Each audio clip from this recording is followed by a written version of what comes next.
Welcome back to another episode featuring a conversation with road and track writer Robert Sorokanich. Brought to you by APiDA Online, this is Offtrack.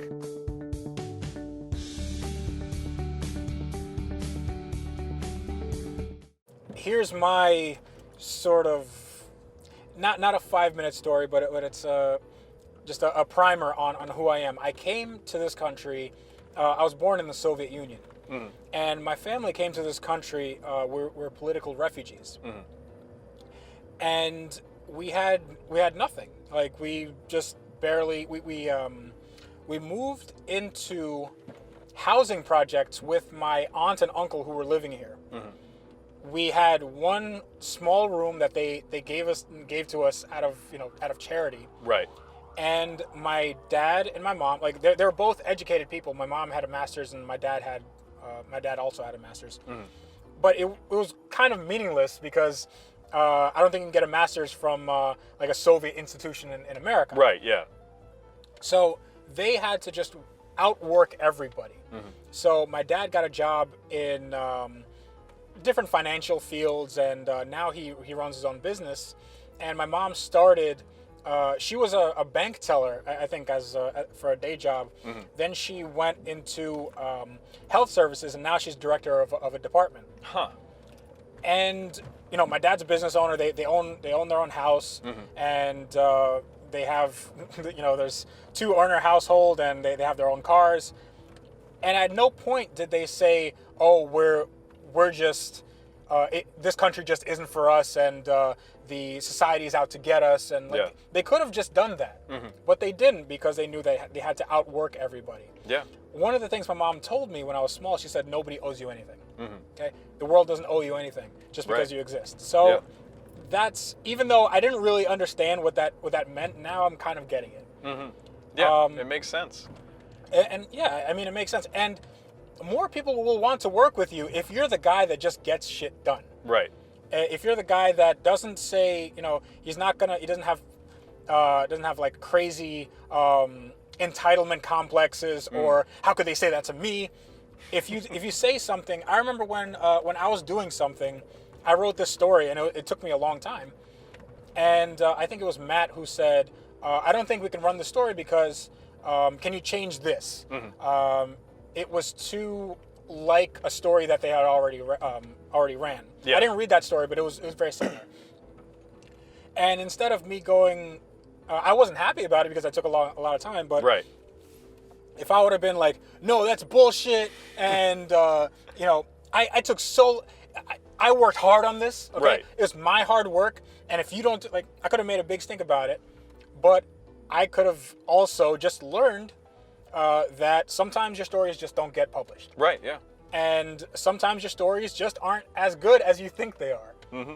So that's deferring to the knowledge of people who have been doing it longer than you have. Right, yeah.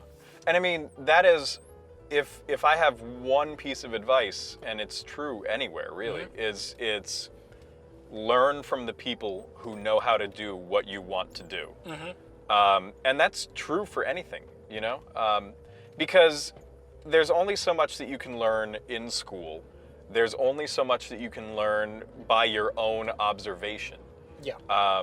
The people who have experience, you can trust that experience. And yeah, someday you may be able to get to a point where your experience teaches you to do something in a different way from the people who brought you up. Right. But, I would not be here today without the editors who took a chance on me, mm-hmm. and who took the time and the effort to teach me how to do this.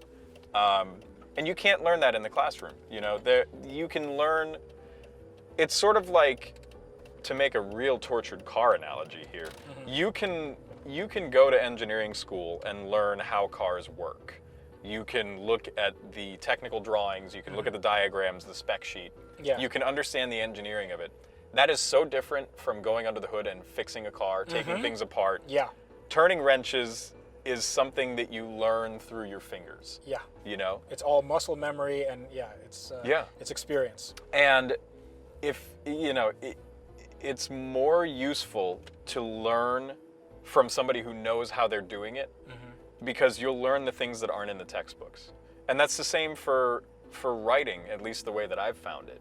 You know, I took courses and I learned the academic art of journalism. But that doesn't teach you how to hold a microphone in somebody's face and ask them the question that they are dreading being asked. Which, I mean, the academic way of doing things it's fine, but there is that little there's that little thing where it was made by people in the 20s. And there's a certain paradigm shift where to the informal, where it's not as important to be on point. Like it's like the argument of grammar. Do you have perfect grammar, or is it just enough to have an idea that's easily conveyable? Oh, see, I will respectfully disagree with you on that, because I am such a stickler for grammar and spelling and punctuation. Yeah, so am I. I'm not saying you just write with numbers and stuff. No, but like, no, yeah. You know what? It's like, and I've been writing for the internet for a couple of years now, and I'll still, there are journalists who I respect highly, but if I see a typo or a misplaced comma in their post, I'm like, I'm not talking about a typo. Like, typos, obviously, right? Typos, obviously, and Oxford commas aside. What I'm saying is, like, sentence fragments or a run-on sentence, those aren't as important as they were, say, 50 years ago. Well, if used sparingly. Yes, but what I'm saying, within context, right? Yeah. Will it get whatever the subject line, whatever the subject of the story is, will it get the point across better? And in a way where it identifies with people? Yeah. Yeah, that's true. And I mean, there is a certain informality that the internet has made possible that you would not expect to see in the New York Times, and that opens up the door. I mean, the other thing is, if you want to write for the internet, get on Twitter and start tweeting intelligent thoughts about the thing that you want to cover, and start, by doing that, get yourself noticed by the people who are doing the things that you're interested in doing. The internet has made it so much more possible to break in.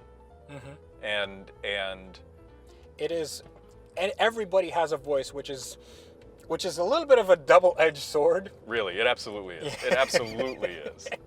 Because everybody has the chance to prove themselves a moron. Well, everybody's opinion is validated on the internet. Yeah. And that's kind of treacherous, because everybody's opinion is worthwhile to hear so long as it gives you something that you didn't have before reading it. Yes. And so many people are trying to be like the people they admire and trying to emulate the style of the people they admire. Where if you've read 10 of Aziz Ansari's tweets, why would you want to read the tweets of somebody who's just trying to mimic Aziz Ansari? Right. Why wouldn't you rather read the tweets of somebody who is interested in saying their own thing? So that's where the internet falls apart. Is there, for every creative and well thought out individual, there are 25 people who are trying to be somebody that's already done something. That number's probably low. Yeah, probably. But what's even weirder to me is that when you are given a platform to state your opinions, because some of the articles I write and some of the articles you write, they're editorial pieces. They're either opinion pieces. They're based on facts, but they're observations that you've made in the world. Right. Now, when you get a platform of Rodentrack or Jalopnik or what have you, you're essentially having thousands of people converge onto your idea. That gets into people's heads as now you are an authority on something, and you're not an authority on something. It's just, it gives you this weird, if you see somebody on TV, now they're important. Yeah. It's like, he's on TV. Like, look, Ma, I'm on TV. They're not just a regular person anymore. No, you're not. Yeah. No, now you are above them. It's like Kim Kardashian is a big deal because she's famous. Right. Which is still so hard to explain. That's why the terrorists hate us. All right, that's it for today's episode. But what did you think? As always, you can leave a comment down below to give us your view, and join us next time when we continue the conversation. Be sure to follow Bob on Twitter to keep up with his frankly amazing automotive writing, and subscribe to this channel by hitting the button right on top of me if you want to see more videos just like this. Thanks for watching.